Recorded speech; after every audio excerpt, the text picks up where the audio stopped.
जय श्री कृष्णा, राधे राधे। केशव कान्हा परिवार में आप सबका बहुत बहुत स्वागत है। कैसे हैं आप सब? श्री हरि की कृपा से आप सब बहुत अच्छे होंगे। आज हम जो चर्चा करेंगे वो इस विषय पर करेंगे कि ठाकुर जी को भोग लगाते समय हमें किन किन चीज़ों का ध्यान रखना चाहिए और ठाकुर जी को हमें किस चीज़ का भोग नहीं लगाना चाहिए। देखिए, ये हम सब जानते हैं कि ठाकुर जी को तुलसी दल के बिना भोग नहीं लगाया जाता है, क्योंकि ठाकुर जी को अगर आप जल भी ग्रहण कराते हैं तो अगर उसमें तुलसी दल नहीं है तो ठाकुर जी वो जल भी आपका ग्रहण नहीं करेंगे, तो भोग तो क्या ही ग्रहण करेंगे। हमें ठाकुर जी के किसी भी प्रकार के भोग में तुलसी दल का इस्तेमाल करना बहुत ज़रूरी होता है। इसीलिए तुलसी दल तो हमें भोग में लगाना ही लगाना है।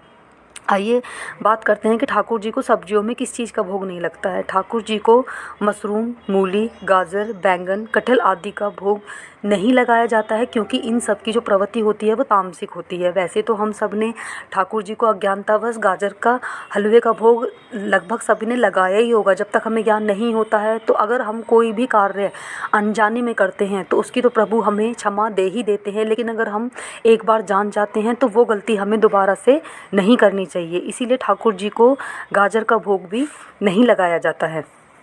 अब आते हैं पेय पदार्थों पे। ठाकुर जी को पेय पदार्थों में हमें कोल्ड ड्रिंक, मार्केट के बने हुए जूस आदि का भोग भी नहीं लगाना चाहिए। हमें ठाकुर जी को अपने हाथ से घर पर सात्विकता का ध्यान रखते हुए हम ठाकुर जी को पेय पदार्थों का भोग लगाएं। जैसे दूध हुआ, लस्सी हो गया, रूअफ़ज़ा हुआ, मैंगो शेक हो गया, बनाना शेक हो गया, ये आप स्वयं अपने हाथ से बनाकर ठाकुर जी को भोग लगा सकते हैं। लेकिन मार्केट से लाए हुए जूस आदि का प्रयोग भी आप ठाकुर जी के भोग में ना करें, क्योंकि हमें नहीं पता कि वो मार्केट में उन्हें किस तरह से बनाते हैं। हम लोगों को तो ग्रहण करना मजबूरी होता है मार्केट का बना, लेकिन ठाकुर जी की सेवा में आप इस बात का ध्यान रखें कि ठाकुर जी को आप मार्केट से बना, बाहर से लाया हुआ जितना कम भोग लगाएंगे उतना ही अच्छा रहता है। आप ठाकुर जी को कम भोग लगाइए, लेकिन पवित्रता के साथ लगाइए, तो वो ठाकुर जी को ज़्यादा मान्य होता है। अब आते हैं कि ठाकुर जी को दालों में किस चीज़ का भोग नहीं लगता है। ठाकुर जी को दालों में मसूर की दाल का भोग नहीं लगाया जाता है, क्योंकि मसूर की दाल कहा जाता है कि किसी राक्षस के रक्त से उत्पन्न हुई थी, इसीलिए उसकी जो प्रवृत्ति होती है वो भी लहसुन प्याज की तरह तामसिक होती है। जिस तरह तामसिक होने के कारण ठाकुर जी को लहसुन और प्याज का भोग नहीं लगाया जाता है, उसी तरह ठाकुर जी को मसूर की दाल का भोग भी नहीं लगाया जाता है। ठाकुर जी को भोग लगाते समय हमें इस चीज़ का ध्यान रखना है कि सात्विकता के साथ साथ जो भी चीज़ें तामसिक होती हैं उनका भोग हम ना लगाएं। देखिए, ठाकुर जी की जब हम सेवा करते हैं तो इतना तो हम सबको पता है कि ठाकुर जी अपनी कृपा उन पर बरसाने लगते हैं, लेकिन ठाकुर जी की सेवा में हमें छोटी छोटी चीज़ें होती हैं जिनका बहुत अधिक ध्यान रखना होता है।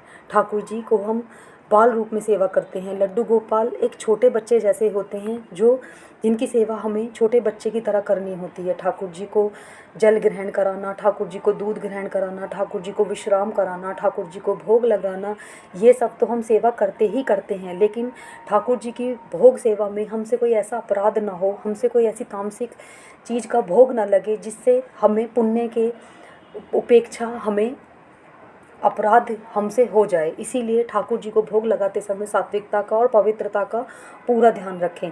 जो ठाकुर जी की सेवा करते हैं उन्हें भी लहसुन प्याज का इस्तेमाल नहीं करना चाहिए। वैसे तो घर में भी इस्तेमाल नहीं होना चाहिए, लेकिन ये कलयुग है और कलयुग में आज के परिवार में जो स्त्रियां होती हैं उनके वश में ये नहीं होता कि वो परिवार को लहसुन प्याज खाने से रोक सकें। बहुत से घरों में तो नॉनवेज भी खाया जाता है, लेकिन हमें इन चीज़ों का ध्यान रखना है। जय श्री कृष्णा, राधे राधे।